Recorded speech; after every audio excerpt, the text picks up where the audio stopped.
In this module, we will discuss the epidemiology of cancer health disparities in the United States.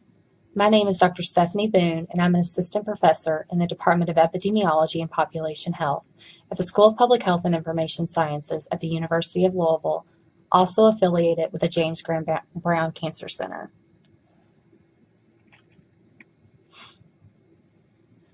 In today's module, we will discuss a formal definition of cancer health disparities, and then discuss factors that contribute to health disparities, as well as review overall cancer incidence and death rates by race and ethnicity and compare these estimates for specific cancers. We will also discuss what challenges may be present in this field of research. And lastly, we will review some of the national programs and projects aimed to address cancer health disparities. I'll start this module by asking you several true or false questions that will help to check your basic beliefs about disparities. First, cancer health disparities exist only because of poverty. The correct answer is false. Many different factors are implicated in cancer disparities, including genetics, access to care, and several other factors discussed in this module. Second, most cancer health disparities have genetic basis. The correct answer is false. Disparities are caused by multiple factors, not limited to genetics. Third, minority groups in the U.S. have poorer health outcomes. The correct answer is true. This is true for minority populations in the U.S. as well as around the world. Some examples of inequalities in the U.S. include the fact that minorities are more likely to be diagnosed with late-stage breast cancer and colorectal cancer compared with non-Hispanic whites.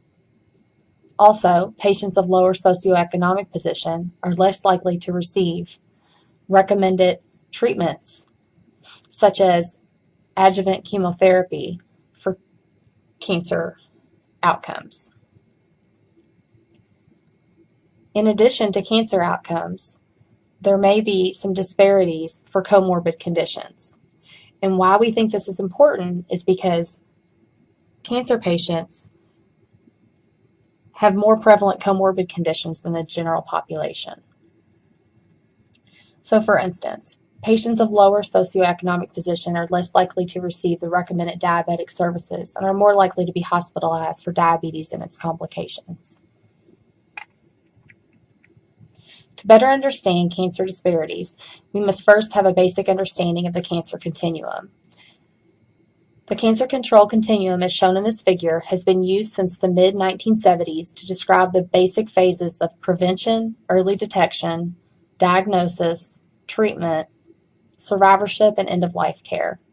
Advances in the cancer biology, treatment, and the psychosocial and spiritual care have led to an increased understanding of the complexities of the basic categories of this cancer control continuum. So several issues, such as those highlighted here in the pink arrows, such as quality of care, health equity, provider communication, and decision-making, are relevant across this continuum and ultimately impact the long-term health and psychosocial outcomes of cancer survivors.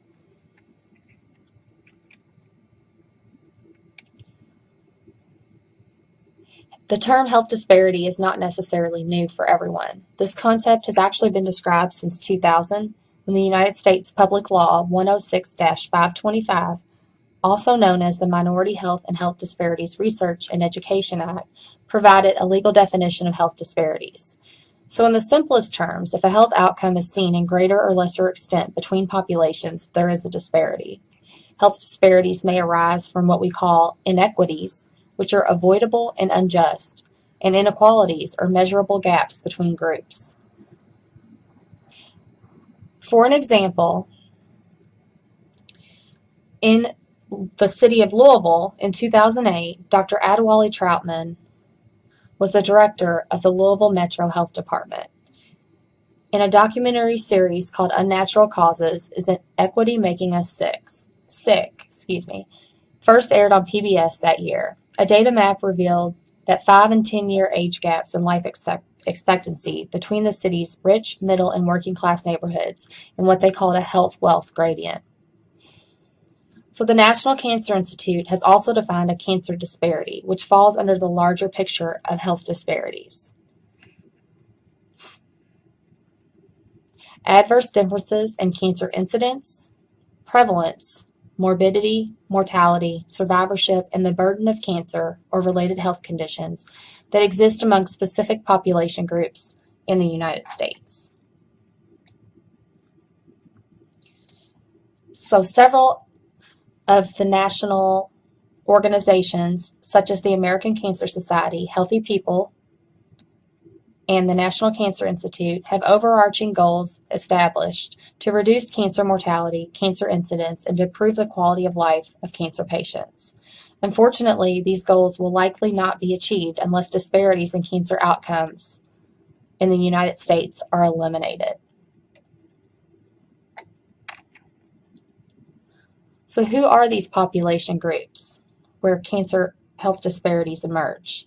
They can be characterized by race, ethnicity, age, gender, where you live, socioeconomic status, your sexual orientation.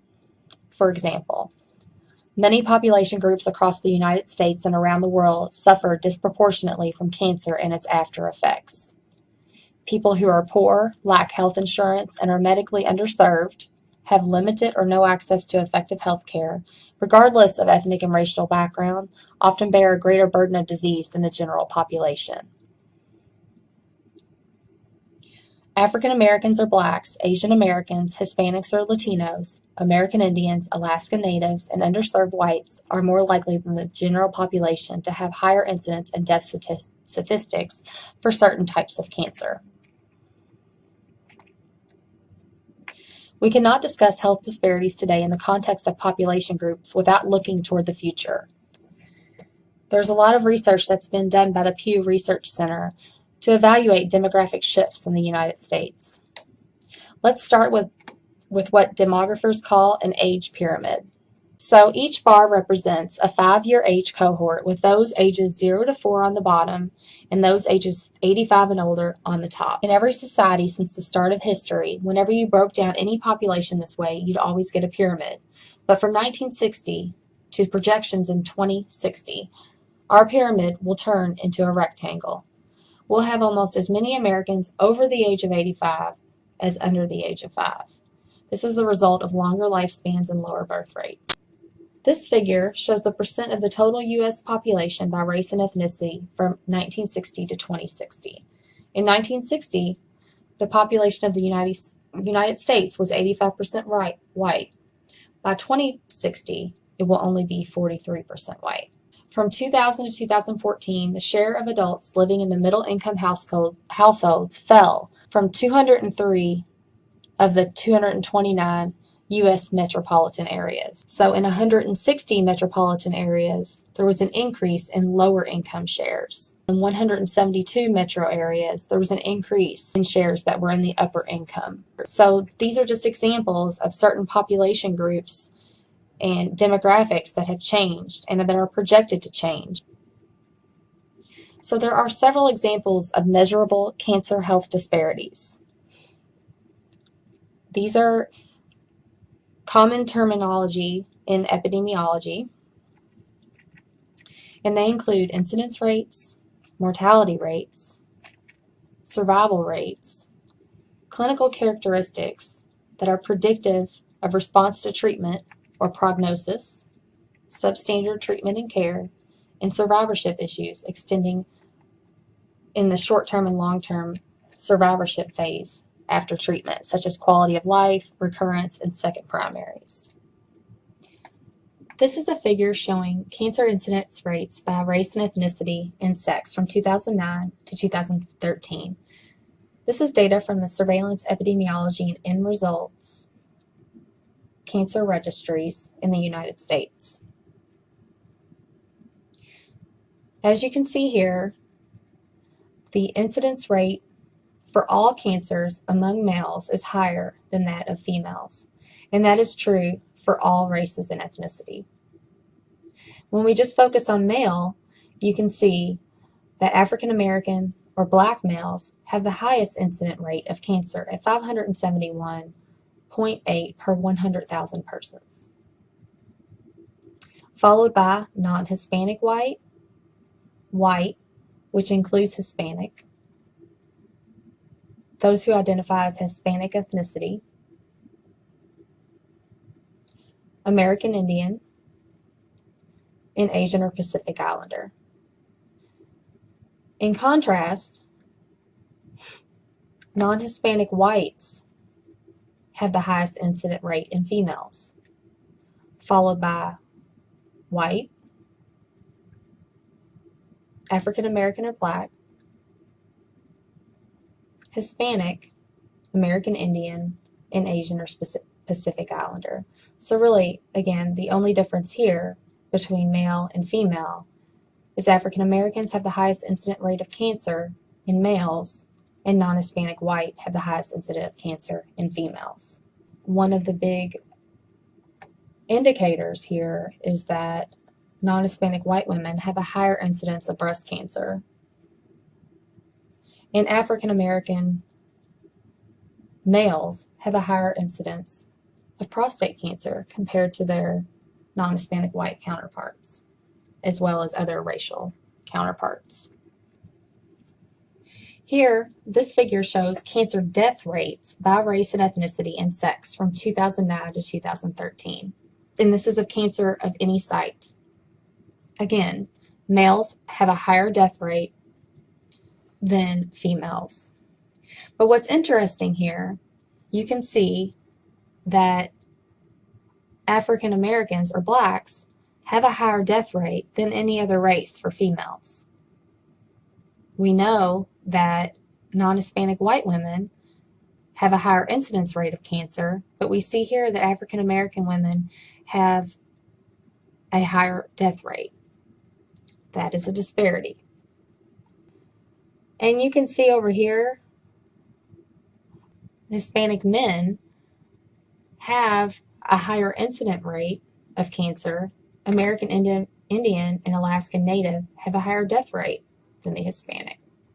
African American or Black males have the highest death rate compared to their racial and ethnic counterparts. So as epidemiologists, we really try to observe these patterns and try to evaluate the distribution in cancer outcomes by these population groups and try to understand what could be the reasons for these observed disparities. So complex and interrelated factors contribute to the observed disparities in cancer incidence and death among racial, ethnic, and underserved groups. Studies have found that socioeconomic status, more than race or ethnicity, predicts the likelihood of an individual's or a group's access to education, certain occupations, health insurance, and living conditions, including conditions where exposure to environmental toxins is most common, of which are associated with the risk of developing and surviving cancer. SES can predict the following: access to education, certain occupations, health insurance, and living conditions. Socioeconomic status can also influence the prevalence of behavioral risk factors for cancer. And some examples are shown here. So for instance, someone who is lower socioeconomic status may choose not to get their cancer screening as recommended by U.S. Task Force guidelines. That could be due to several reasons. That could be due to the mistrust in the system. It could be due to insurance coverage. It could be a transportation issue, and so forth.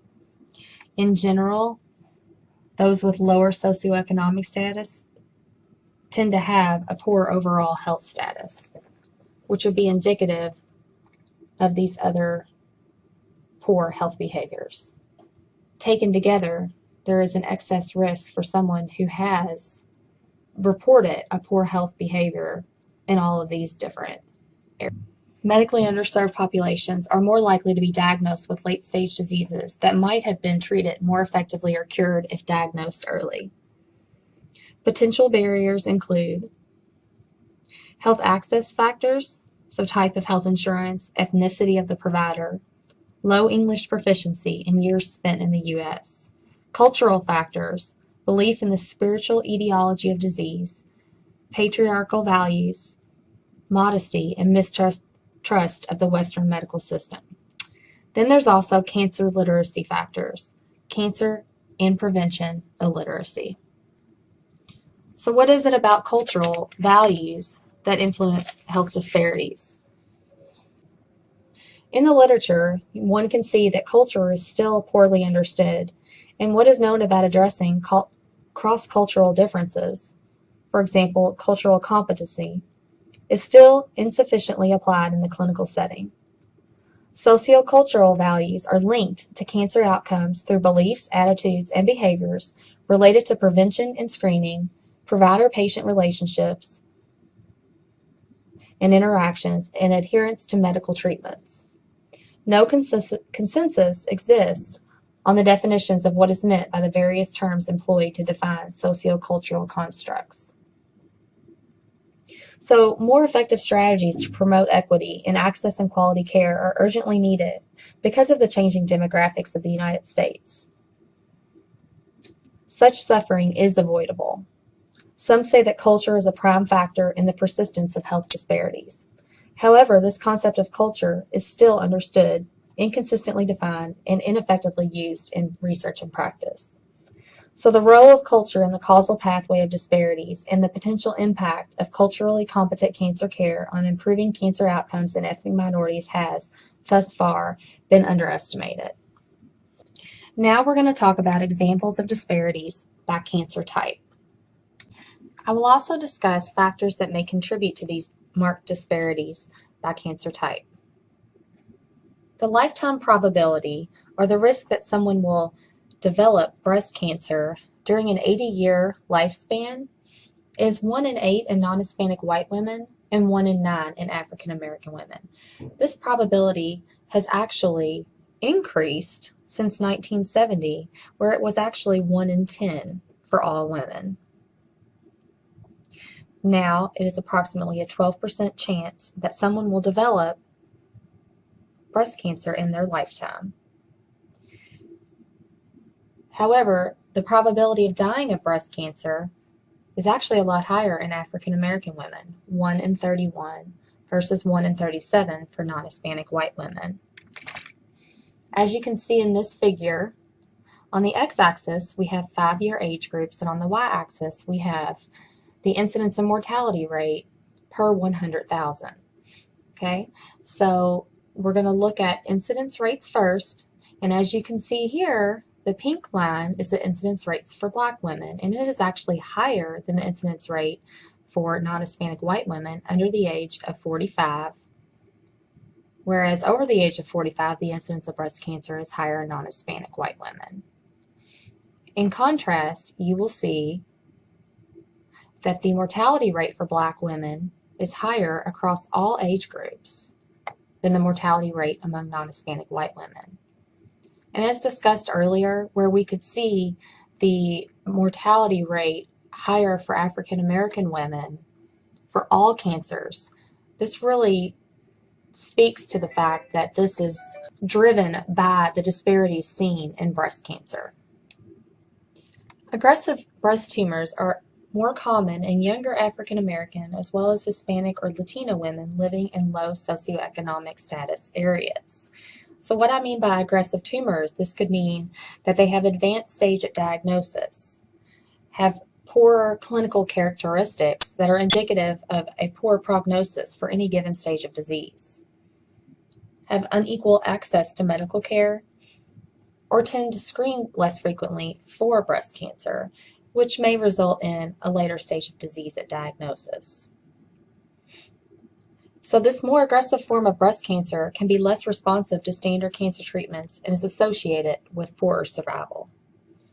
Epidemiology studies have found associations with a greater likelihood of developing these aggressive breast subtypes among these ethnic minority groups, followed by a poorer survival compared to their non-Hispanic white counterparts. As evidence, the 5-year survival rate is 80% for African Americans and 89% for non-Hispanic whites for invasive breast cancer. These risk differences are primarily attributed to differences in the prevalence of breast cancer risk factors, ethnic variation, and genetic factors that influence breast cancer development may also contribute to differences in risk and mortality. The non-biological factors here are depicted in overlapping circles to indicate that they may interact with each other, and the biological factors may act alone or in combination to influence these outcomes. The biological activities are considered to be the main contributing factors to the type and outcome of the disparity, such as the poor survival, aggressive tumor, large tumor, early age at onset, or incidence and mortality disparities. The non-biological activities are considered to influence primarily the biological activities. They can influence the biological activities by promoting or inhibiting or facilitating, or they can act as confounding variables. The non-biological factors may also influence the disparity directly. Lifestyle choices, such as reproductive factors, breastfeeding, hormone therapy, obesity, alcohol consumption, cultural barriers, are examples. Socioeconomic factors, such as income, education, health insurance, and healthcare related, such as screening, diagnosis, treatment, compliance, or adherence to medication, are a few examples. As an example of an epidemiology study, results have shown that compared to non-Hispanic white women, African American women tend to have lower rates of breastfeeding and tend to carry excess weight in the abdomen area. Lower rates of mammography utilization and delayed follow-up of abnormal screening results among Hispanic women likely contribute to this difference. Differences in access to care and treatment likely contribute to this disparity. These factors alone do not fully explain the observed differences. As you can see, trying to investigate the differential impact of non-biological factors by race gets complicated, and then you add biological factors.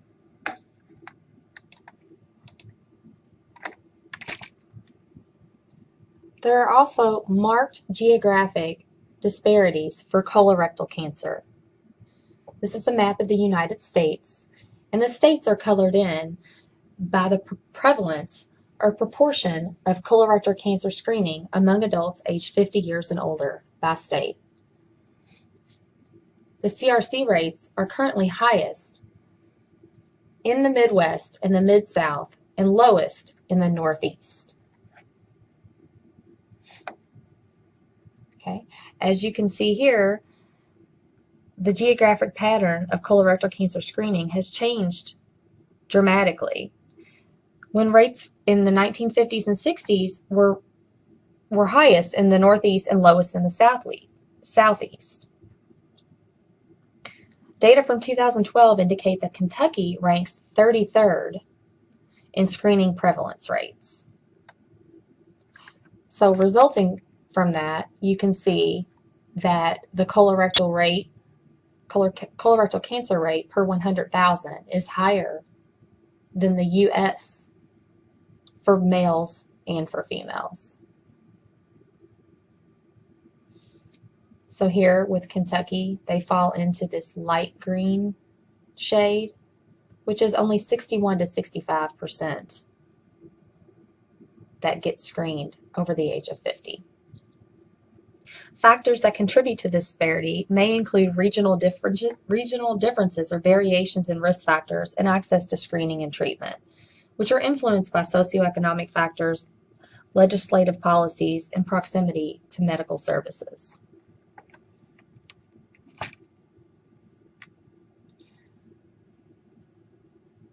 So where can colorectal cancer screening interventions have the most impact? Spatial identification of high-risk areas can facilitate targeted screening interventions to close this gap. Identifying contemporary colorectal cancer hotspots or spatial clusters of counties with high rates based on county-level mortality data from the National Vital Statistics System. This shows that the highest rates were in the largest hotspots, which encompass 94 counties in the lower Mississippi Delta, which includes Arkansas, Illinois, Kentucky, Louisiana, Mississippi, and Missouri. During 2009 to 2011, rates were 40% higher than the non-hotspot United States. Rates in hotspots in West Central Appalachia and Eastern Virginia, North Carolina were 18% and 9% higher respectively than the non-hotspot United States. In response to Kentucky not meeting the goal of having 80% or more people aged over 50 and older have colorectal screening participation, in August 2015, Governor Steve Beshear announced that Kentucky will receive approximately $2.6 million in federal grant funding over 5 years to improve screening rates and health outcomes related to colon cancer across the state, with a focus on underserved populations in Louisville and Appalachia.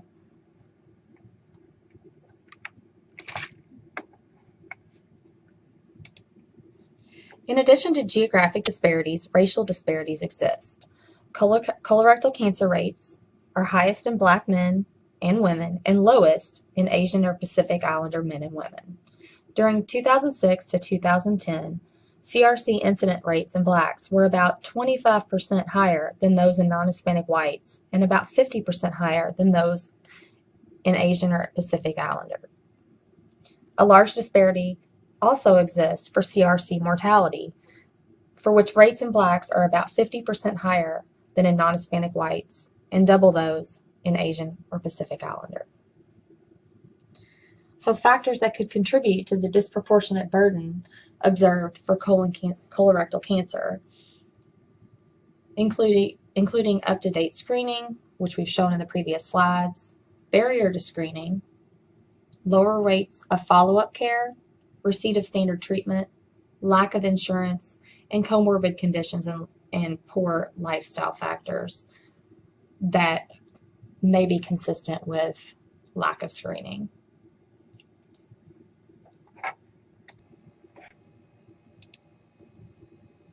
For cervical cancer disparities, you can see here, this is a figure looking at incidence rates from 1999 to 2012 by race and ethnicity. As a side note, some of this data that is generated from the SEER program as well as National Program of Cancer Registries, our surveillance systems for cancer in the United States, are lagging behind in data. While mortality data may not actually be available up through the current year, and this is for several reasons. One simple reason may be because all states have not released their data to the National Vital Statistics Department, and that is required to release all the mortality data in its entirety. But really diving into reasons that the data is lagging behind is out of the scope of this particular module. I would have to direct you to the SEER Cancer Registry for additional information on that. So as you can see here, Hispanic or Latino women actually have the highest cervical cancer incidence rate. It has gone down from 1999 to 2012, but has remained the highest, followed by African American or Black women, American Indian, white, Asian or Pacific Islander.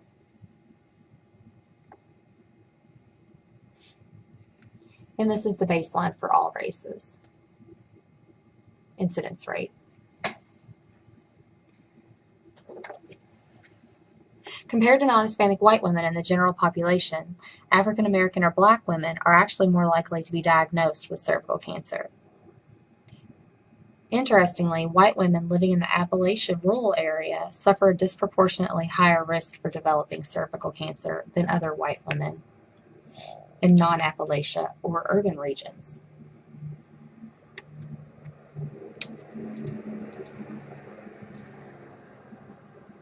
The same is true for cancer mortality. The By race, you can see here that African American or Black women have a higher mortality rate compared to other races.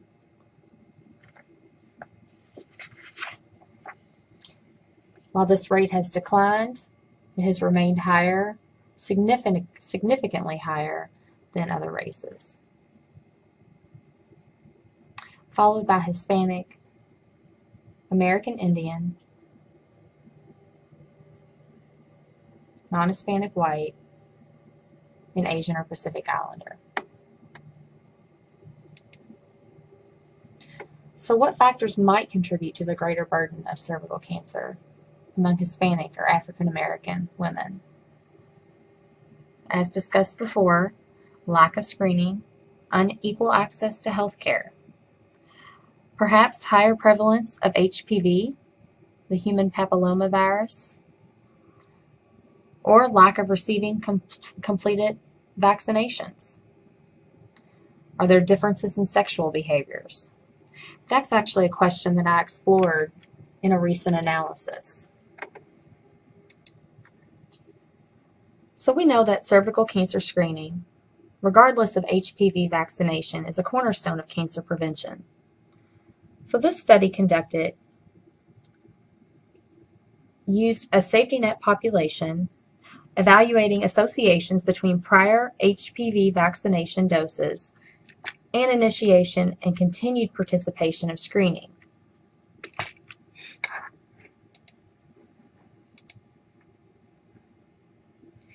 In this study of the vaccinated women, 42% received one of the 3 HPV vaccine doses, 25% received 2 of the 3 HPV vaccine doses, and 32% received 3 of the HPV vaccine doses.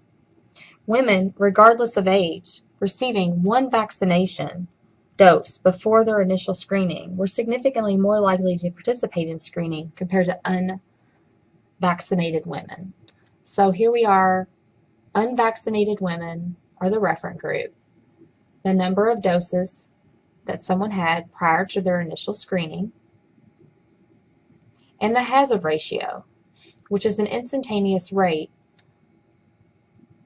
evaluating whether or not someone who has received a vaccine dose is more likely to participate in screening compared to those who are not vaccinated or have received 0 doses. So a 2.98 hazard ratio means that women who had 1 HPV dose were 3 times more likely to screen compared to unvaccinated women. But women who had 2 or 3 doses did not have a higher likelihood of participating in screening.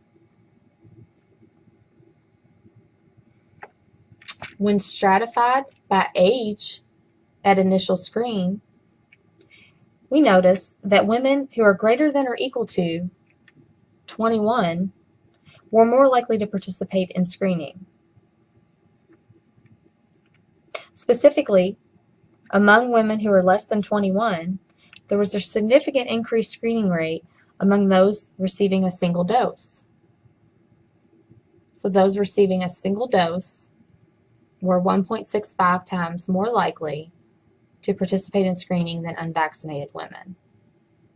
Again, it did not matter whether or not women had 2 or 3 doses in terms of their participation.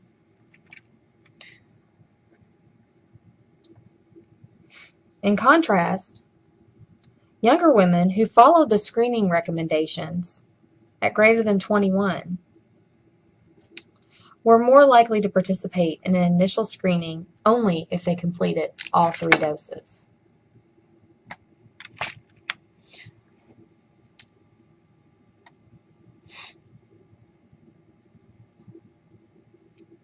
Lastly, among women greater than or equal to 21 at study entry, the likelihood of initial and continued screening was strongly associated with vaccine doses. And this was adjusted for age, age at initial screen, age at study entry, and race among those with a previous abnormal screening result during the study period. When stratified by race, you could see that Black women under the age of 21 at study entry were more likely than white women to participate in a screening too early after receiving 1 dose and 3 doses compared to unvaccinated women. There was no difference by race for screening participation for women greater than 21 years at study entry by number of doses. Interactions between race and dose were significant for all women, but not within the age groups. So really, what you see here for all ages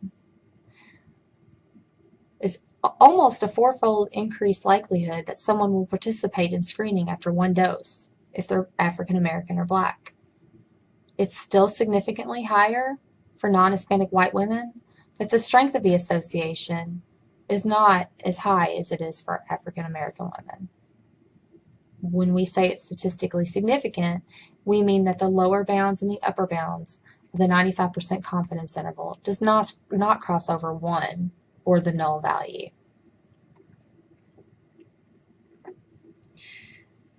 So, non-white race or ethnicity is reportedly associated with low vaccination and screening uptake. This study had similar proportions of Black and white women who were fully vaccinated, 16 and 18% respectively.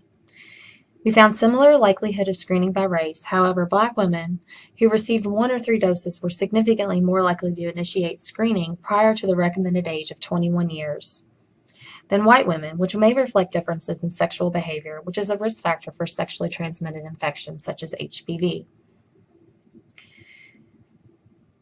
Also, cervical cancer screening and physician behaviors such as screening everyone rather than adhering to screening guidelines.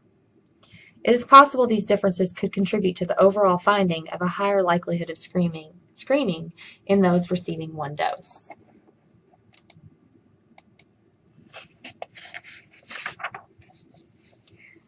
What if we considered behavioral risk factors such as number of lifetime sexual partners, age at first intercourse, and receiving PAP screening in the last 3 years?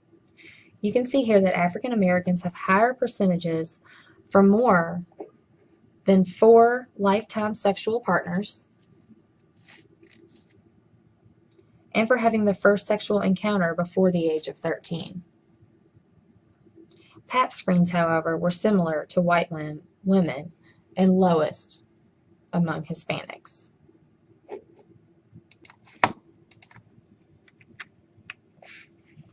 There are marked disparities for prostate cancer outcomes.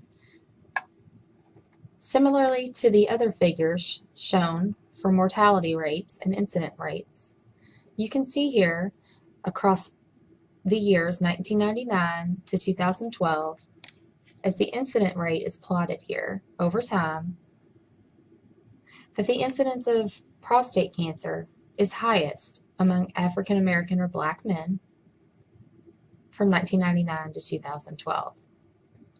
This is followed by white men, Hispanic men, Asian or Pacific Islander, and American Indian actually have overlapping incidence rates over this time period. So what factors might contribute to that?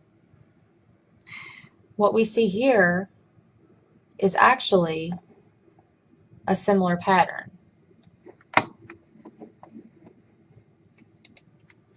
This graph shows mortality rates over the same time period.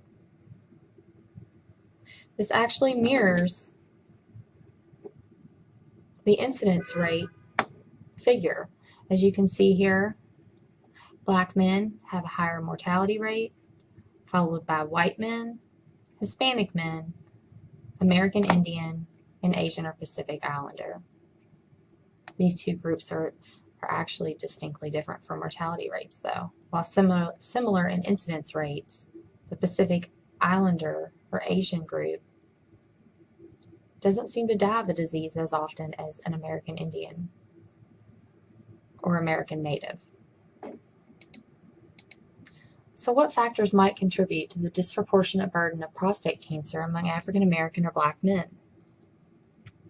The higher incidence of prostate cancer compared with men from other racial or ethnic groups prompted the hypothesis that genetic factors might account, in part, for the observed differences. Recent findings from NCI's Cancer Genetic Markers of Susceptibility program and other investigations support this hypothesis.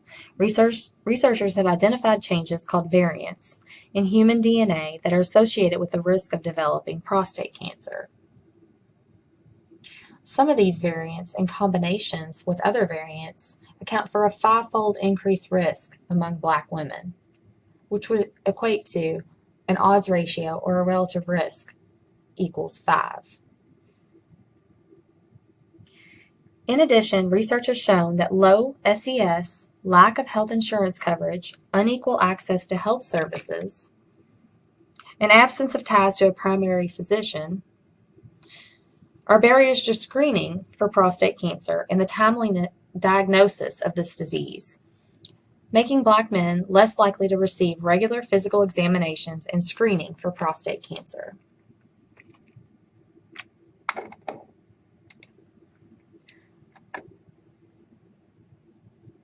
Most of the cancers discussed thus far are among some of the most common. The 4 cancers discussed thus far are among the most commonly diagnosed among men and women in the United States. So do cancer health disparities exist among rare cancers? So what constitutes a rare? To put it into context, the incidence rate for prostate cancer among all races is approximately 170 per 100,000. The incidence rate for breast cancer is approximately 123 per 100,000 among all races. The incidence rate for liver cancer is 6.3 per 100,000.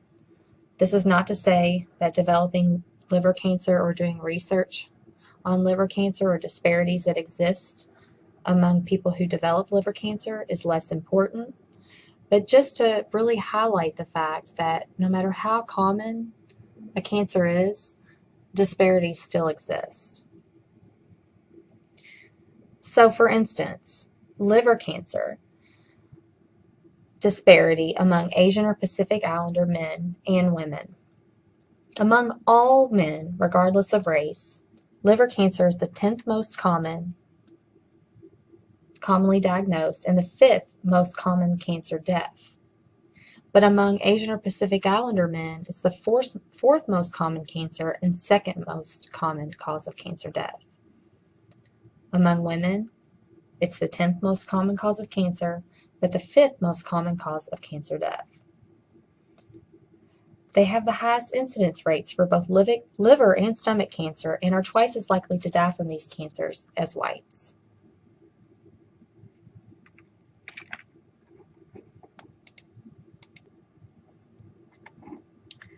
So Asian or Pacific Islanders, similar to Hispanic or Latinos, have lower incident rates than whites for most common cancers.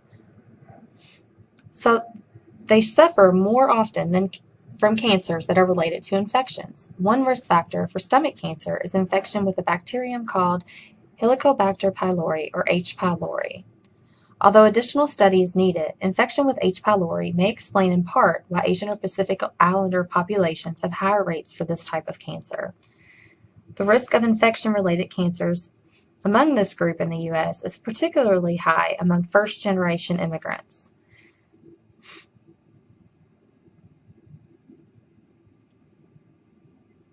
Other causes of liver cancer include heavy alcohol use, cirrhosis, cigarette smoking, and eating foods that have aflatoxin.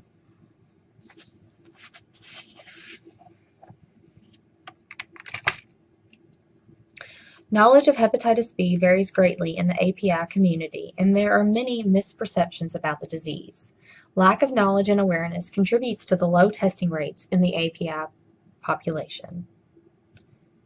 There's a cultural stigma that may be associated. Many immigrants may hold on to cultural beliefs and practices, including fear of the stigma attached to a positive hepatitis B diagnosis. Immigrants with limited English may avoid or delay visits to healthcare providers. This prevents them from seeking or receiving hepatitis B-related care and services. And then there may be system-level barriers, which include a lack of health insurance and discomfort with the Western medical system that may contribute to low testing rates for hepatitis B among the API community.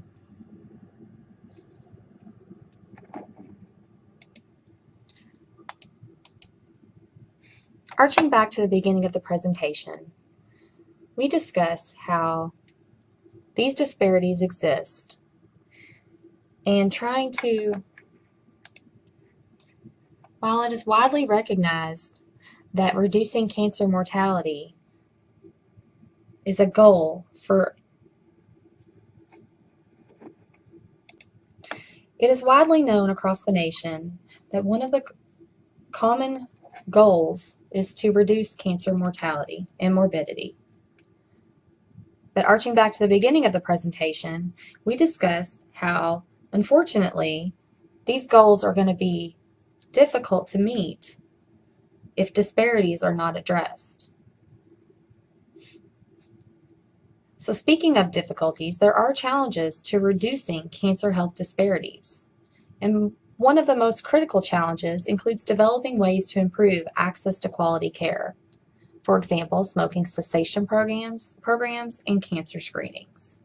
So beyond research control, there's socioeconomic and policy level factors that may influence the reduction of cancer health disparities.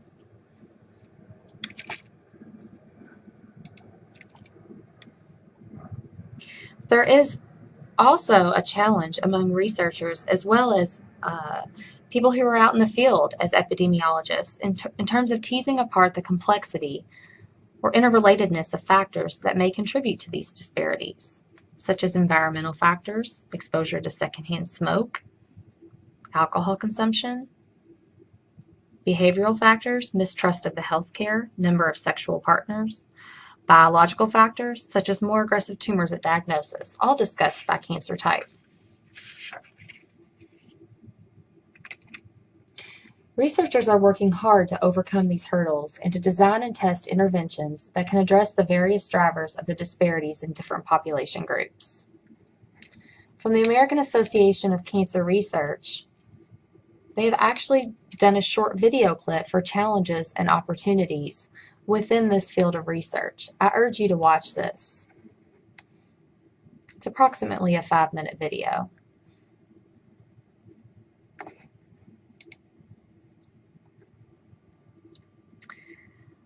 The challenges also include addressing health disparities on numerous fronts.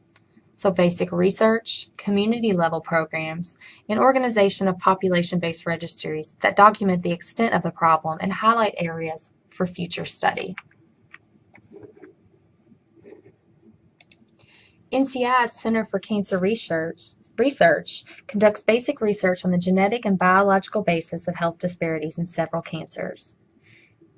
Researchers use epidemiological and translational research strategies to identify risk factors and pathways that may influence tumor development and progression, and conduct studies on the molecular basis for disparities in breast cancer outcomes and how they are influenced by non-biological factors.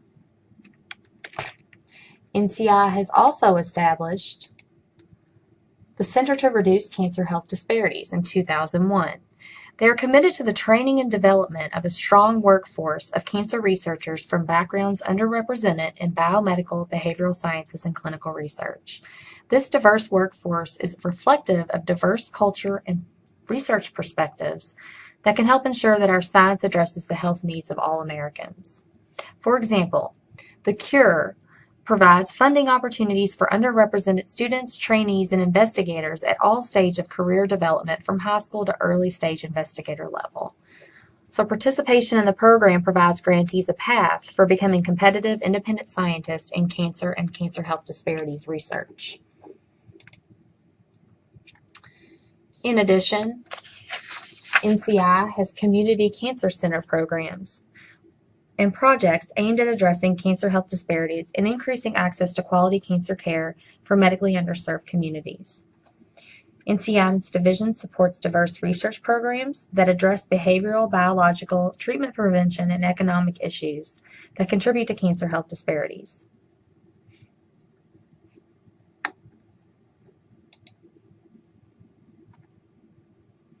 Again, here are some more programs.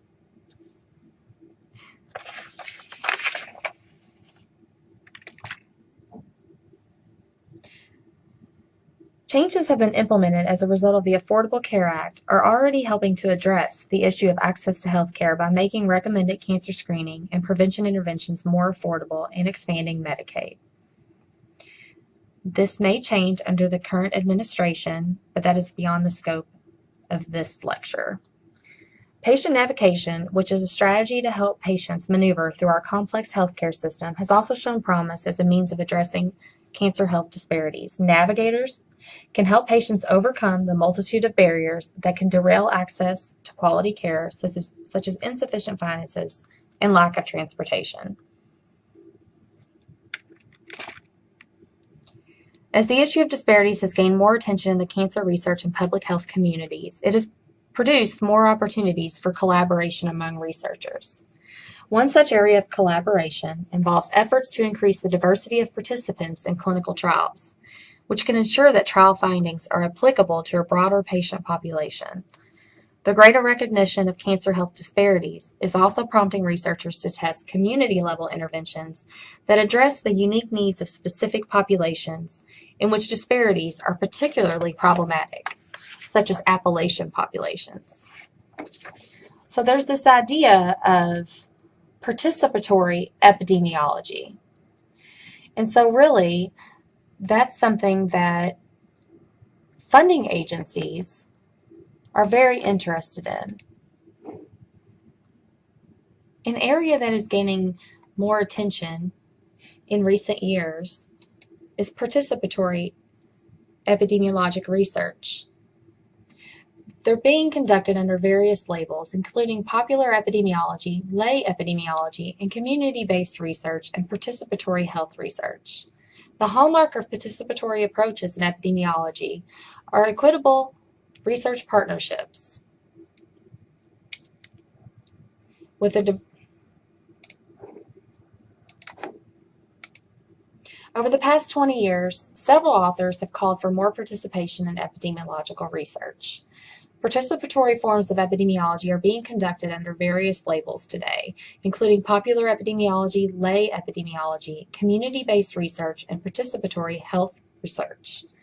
The hallmark of participatory approaches in epidemiology are equitable research partnerships with a diverse group of stakeholders, such as policymakers, public health professionals, health activists, and community representatives from the populations, quote-unquote, under study. These partnerships are useful in identifying the causes of health problems and in finding strategies to address them. So, the result is a conceptual framework which researchers can use to advance study design and to inform their research practice. The framework provides principles to better address social complexity, which includes the social and cultural determinants of health, contextual factors such as environmental justice, as well as ways for disseminating findings so as to have a greater impact on these populations. So in summary, we discussed observed cancer health disparities for breast cancer, prostate cancer, colorectal cancer, cervical cancer, and liver cancer, discussing some of the factors that may contribute to these observed differences, as well as challenges and opportunities for diving into research in cancer health disparities.